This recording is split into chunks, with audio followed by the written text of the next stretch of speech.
Halo semuanya, saya Calvin. Di modul ini kita bakal belajar bareng tentang sektor teknologi. Jenis perusahaan teknologi di Indonesia itu ada banyak. Tapi di modul ini kita bakal fokus ngebahas perusahaan-perusahaan berbasis teknologi yang ngasih layanan secara online. Gak bisa dipungkiri, sektor teknologi udah jadi kebutuhan utama bagi masyarakat umum. Mulai dari berkomunikasi, belajar, kerja, belanja, sampai bisnis, semuanya butuh teknologi. Jangankan hidup tanpa smartphone. Mati lampu 1 jam atau wifi mati aja udah uring-uringan kan? Makanya nggak heran kalau saat ini sektor teknologi menghasilkan paling banyak perusahaan-perusahaan bernilai tinggi. Contohnya secara internasional ada Apple, Google, Microsoft, Amazon, dan masih banyak lagi. Begitu juga di Indonesia. Teknologi juga menjadi salah satu industri yang menarik buat dianalisis dengan semakin tingginya adaptasi digital masyarakat. Udah kebayangkan kenapa sektor teknologi menjadi hal yang perlu banget dipelajarin? Karena perusahaan-perusahaan ini punya pertumbuhan yang cepat. Dan dengan pesatnya pertumbuhan teknologi, perusahaan-perusahaan ini bisa semakin besar lagi.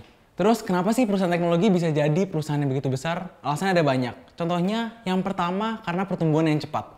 Biasanya perusahaan teknologi bisa tumbuh lebih cepat karena lebih gampang di scale daripada perusahaan tradisional.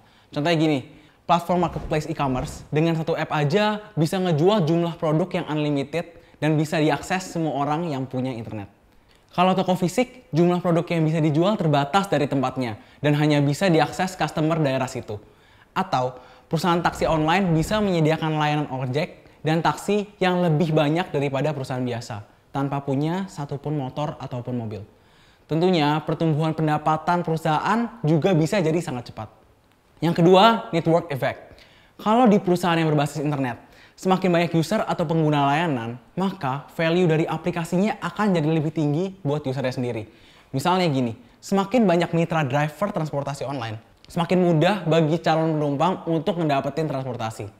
Begitu juga sebaliknya, mitra driver jadi lebih cepat untuk dapat orderan. Sama halnya dengan perusahaan e-commerce. Semakin banyak pilihan jualan di platformnya, semakin gampang buat si calon pembeli nemuin barang yang ia butuhin. Dan di sisi penjual, jadi semakin gampang deh dapat keuntungan. Dan yang ketiga, efisiensi. Kalau Anda lihat, perusahaan big tech seperti Facebook, Amazon, Microsoft, Google, dan Apple, marginnya sangat tinggi. Hal ini karena semakin tinggi jumlah pengguna atau user base, perusahaan bisa berpotensi mendapatkan lebih banyak pendapatan. Selain itu, perusahaan teknologi nggak perlu menambah biaya yang signifikan buat melayani jumlah pelanggan yang terus bertambah. Sekarang kamu udah tahu nih, apa-apa aja yang bisa bikin perusahaan teknologi bisa berkembang semakin pesat. Tapi sebenarnya perusahaan-perusahaan raksasa itu juga enggak langsung untung. Bahkan nggak jarang waktu di fase awal mereka mulai dalam keadaan rugi. Lebih lanjut tentang kerugian yang kerap dialamin perusahaan teknologi ada di video selanjutnya.